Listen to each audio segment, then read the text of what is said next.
Konene. So jana ilikuwa ni funeral ya mtoi anaitwa Bridget Njoki, and some of the images coming from that place were very heartbreaking.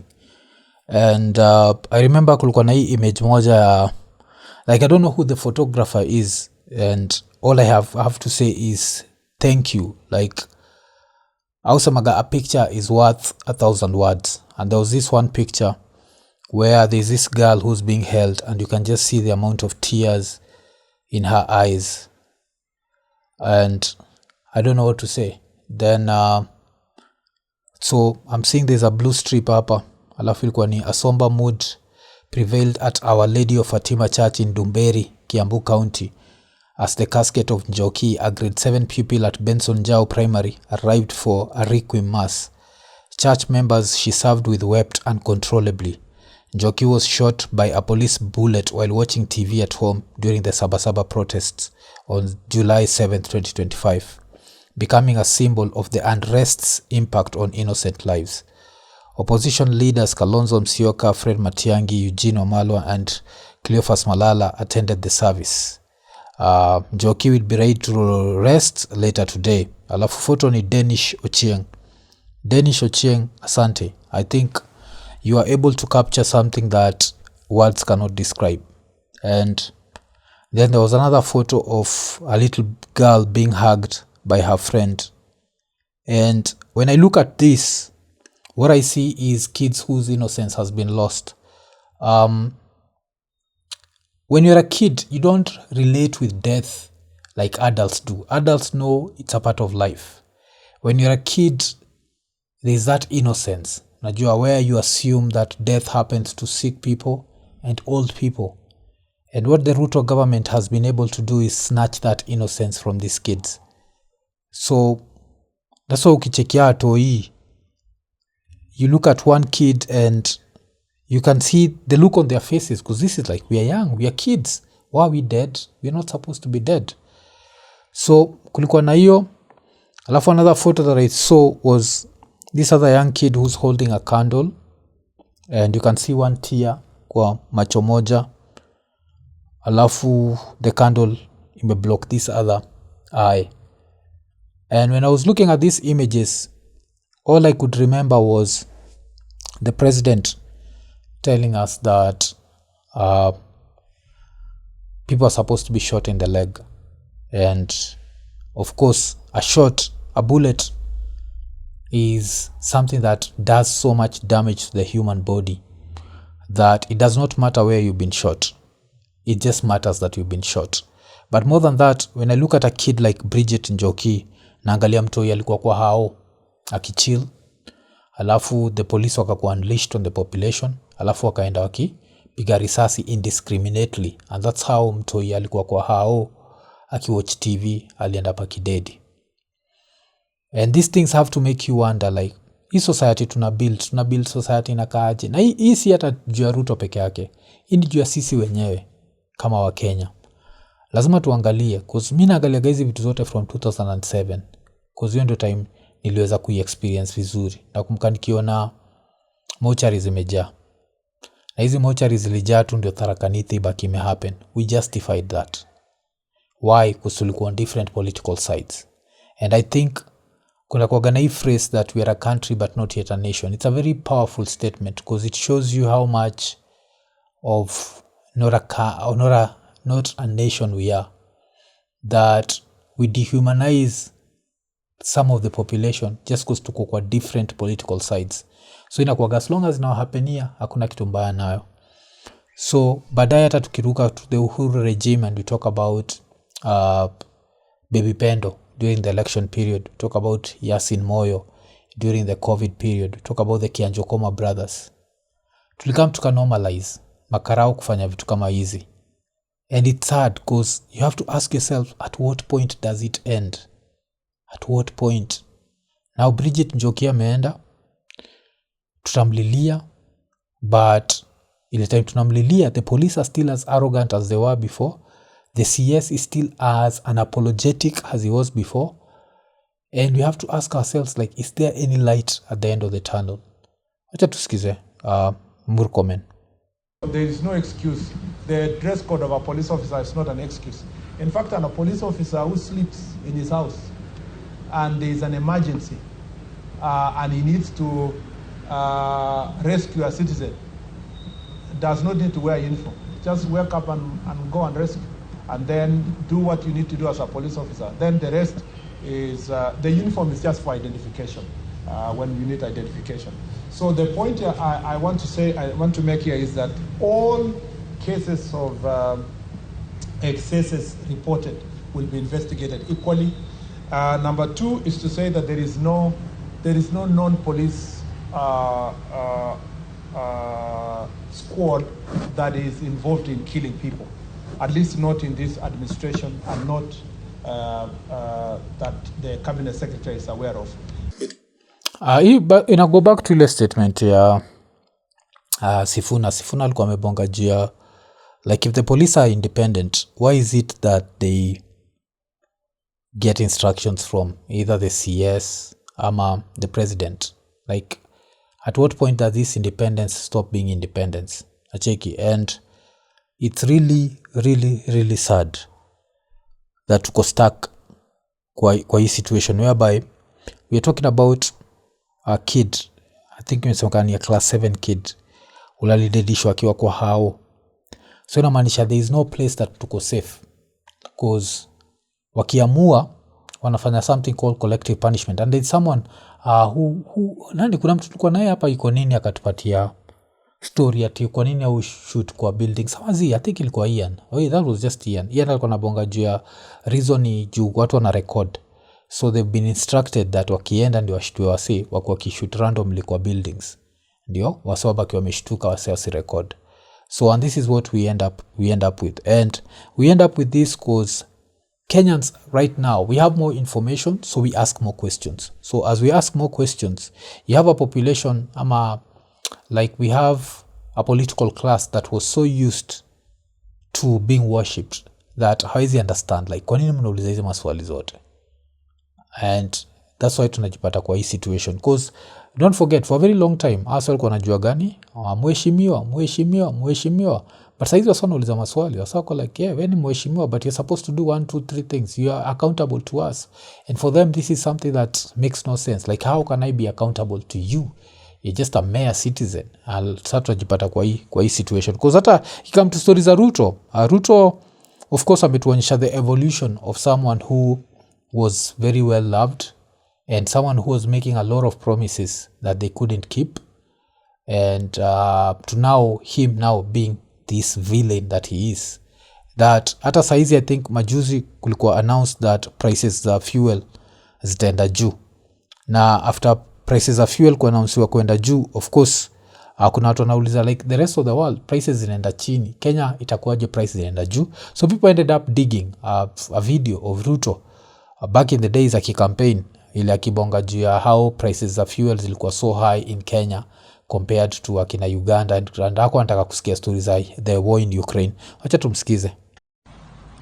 I mean, a straight answer would be, how come that fuel in Uganda is cheaper than fuel in Kenya? So, and yet the fuel being sold in Uganda goes through Kenya. That tells you that that kind of explanation is escapist and has no basis whatsoever. We should address ourselves to the crisis that is there in the country. Okay.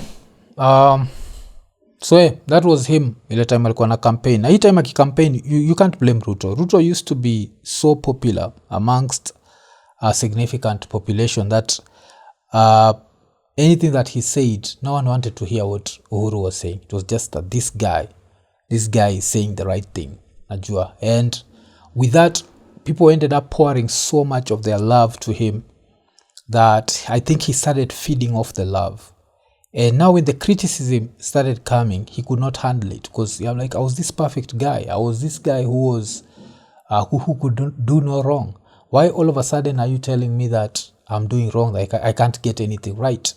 And in the process, his anger ended up ikienda juu. And that's what we have right now, where a president anaweza tokea baki amesema usiwapige risasi ya kichwa, apige tu ya mguu. kama mguu ina arteries, najua you burst that artery, haijalishi what you're going to do. Mseta baki amepoteza damu na hakuna kitu ita happen. Baadaye watu wakasema Rex Masai, mimi nafikiri Rex Masai alipigwa mgongo, bali pigwa mguu. Because you have to know there's a lot of stuff sisi hatujuagi. Kuzata first aid tukifundishwa, ile tunajuaga like any part. Kwa ushawo chizima movies za war, uta notice anytime mtu amepigwa nini, the first thing mnafaa kufanya ni yok stop bleeding. So mnafunga hiyo part kabisa hata kama mtu ana scream, but hatujuagi hiyo.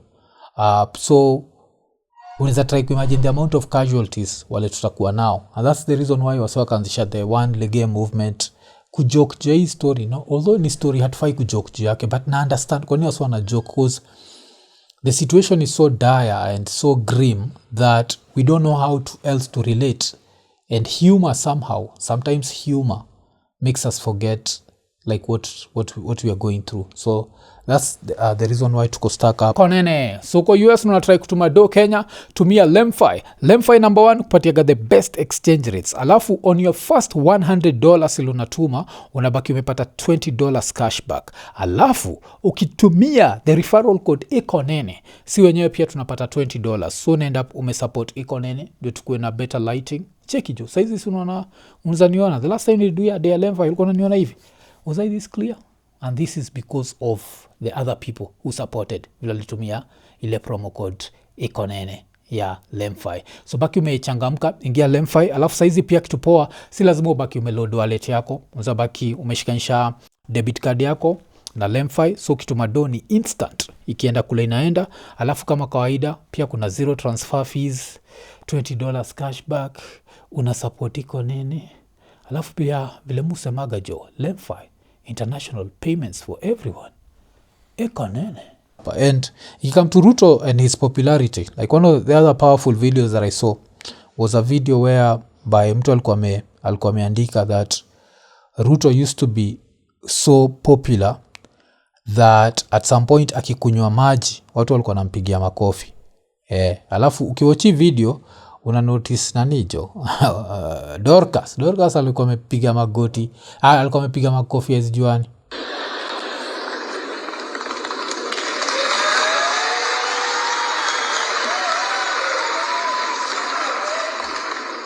Thank you very much. Mnacheki jo, kwa mnampigia jo na anakunywa maji. Hatukuagi serious as a country. Najua kuna kwa kana that euphoria around elections and such, but at some point we have to be serious, because now we are stuck in a situation whereby if you are to ask me, is there any light at the end of the tunnel, I don't know. And the reason why I'm saying that is even when I look at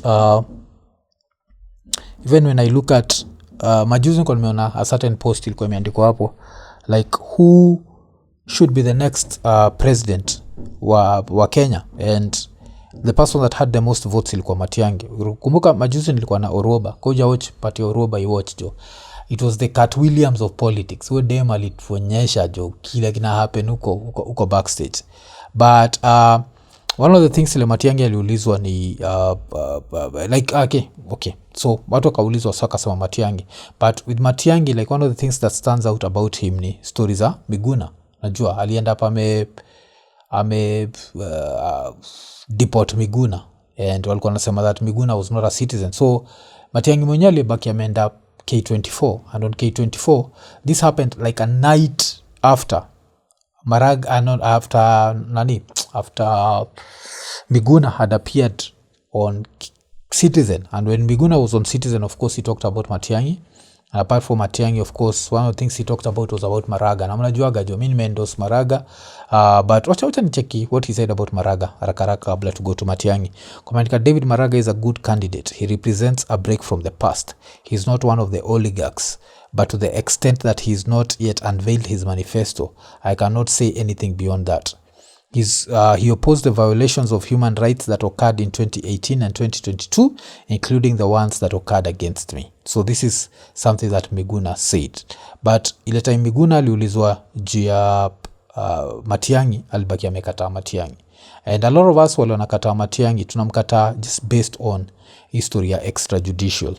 Because extrajudicial, it's such a big issue, man. Like this fact that we are not safe in our homes, that all that needs to happen is for a few people in your village or a few people in your town or your estate to be against the government, but then the government decides it's time for collective punishment.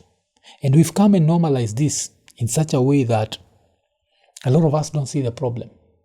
What happened to Bridget Njoki was the same thing that happened to Baby Pendo, the collective punishment. The same thing that happened to Yasin Moyo. And I'm using kids. I've not even gone to adults, because if you come to adults, we'd stay here the whole day.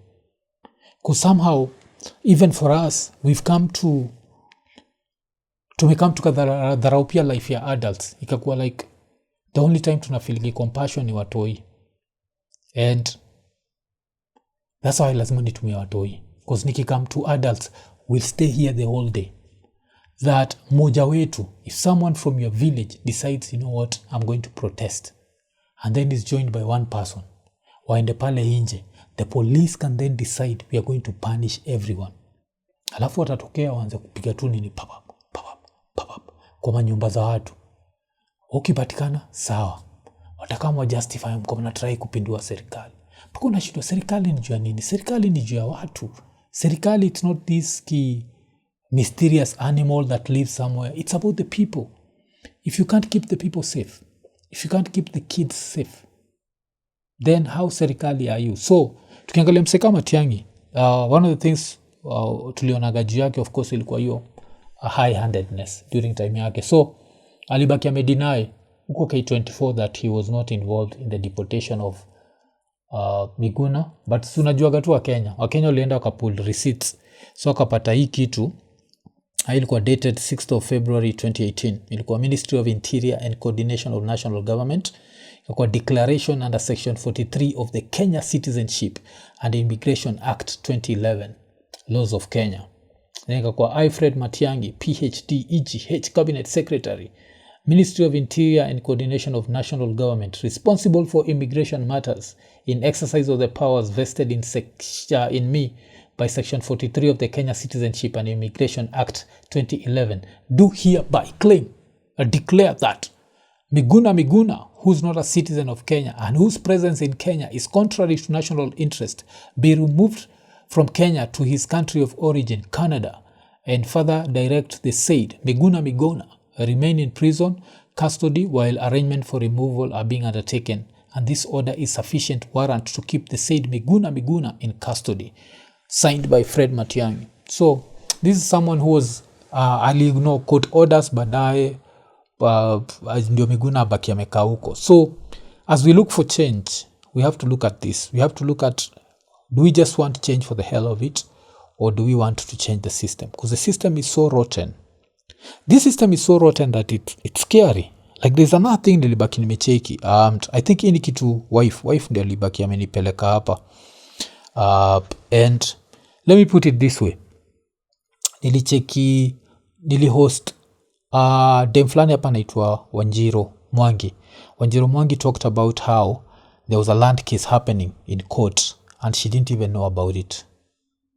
And your land case ilikuwa ina involve land yao. So we try to imagine land una own. Kuna case inaendelea and you know nothing about it. And that's something that it's very common. So I don't know how we're supposed to check, but if you own especially prime land, just be going and checking in the judiciary if there's a case ongoing about your case, about your land. Because this could be ongoing and you have zero idea. And this is the reason why we have to reset the system.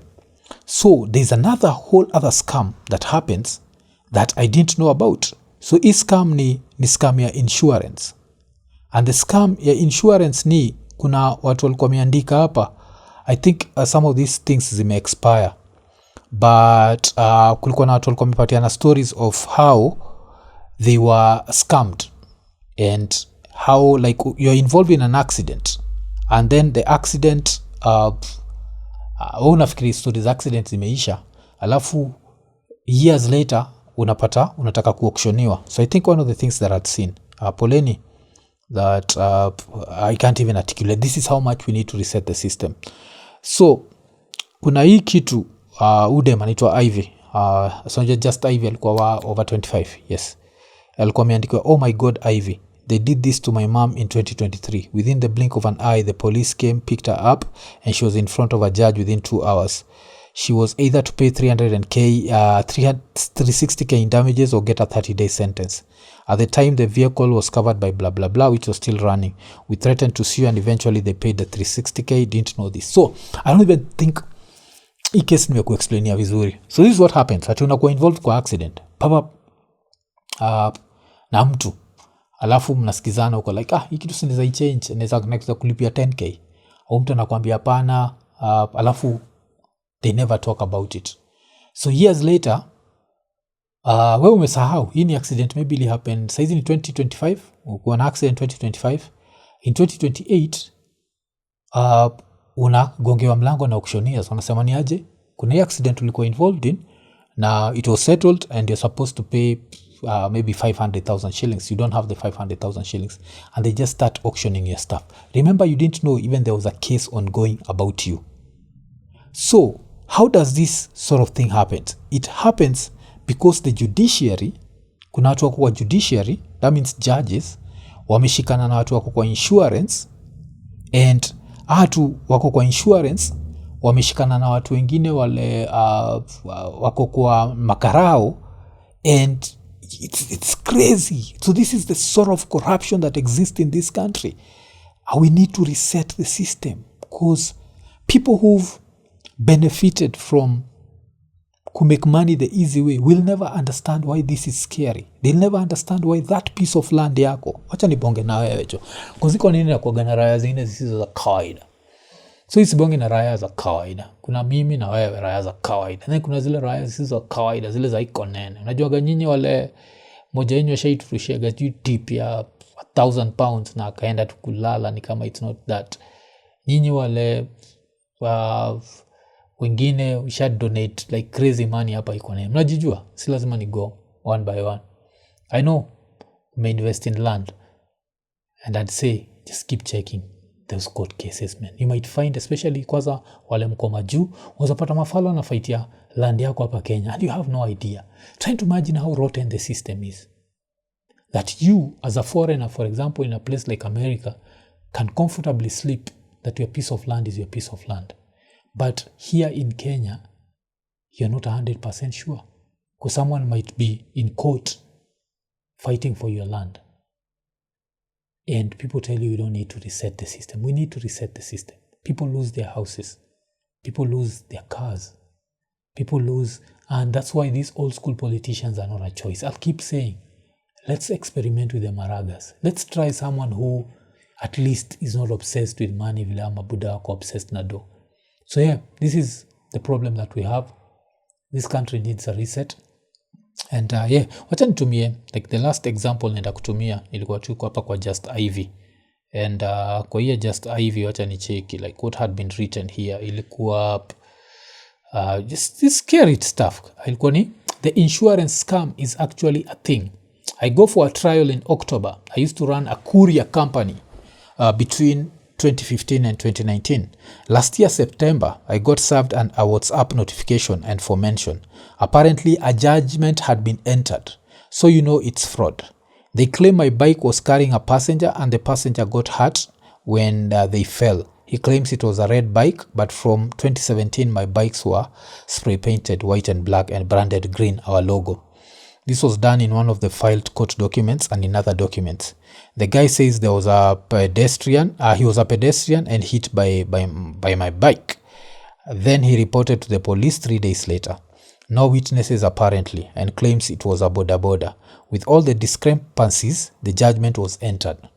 I have a lawyer and he filed to set aside judgment and we are going to trial. I'll update you. The scammers have pulled the same stunt on a prominent lawyer. Let me share with you what he said. We are in a state of lawlessness and it's getting worse.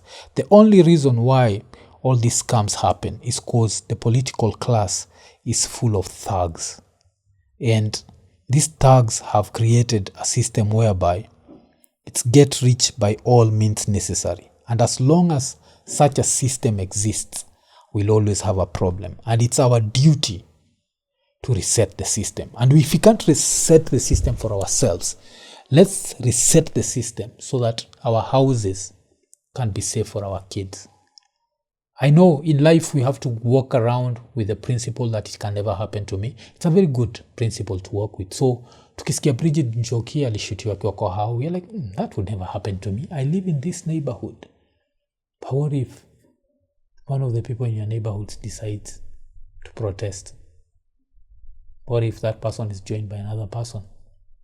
What if a group of 10 people in your neighborhood decide to protest and the government decides it's time for collective punishment?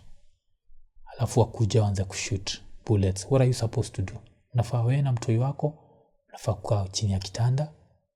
Bullets pierce through walls. Don't let movies fool you.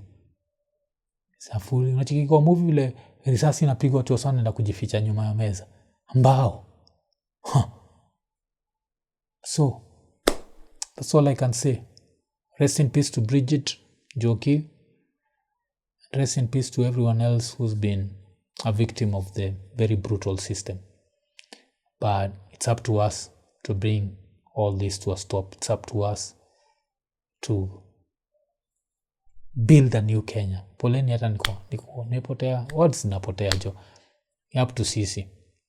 Yes. So, if you want Kenya to remain as a jungle, tutaiacha remain. Kama sivyo, tutaamka, tutabaki tumejua kuwa we have the power. Eko nene.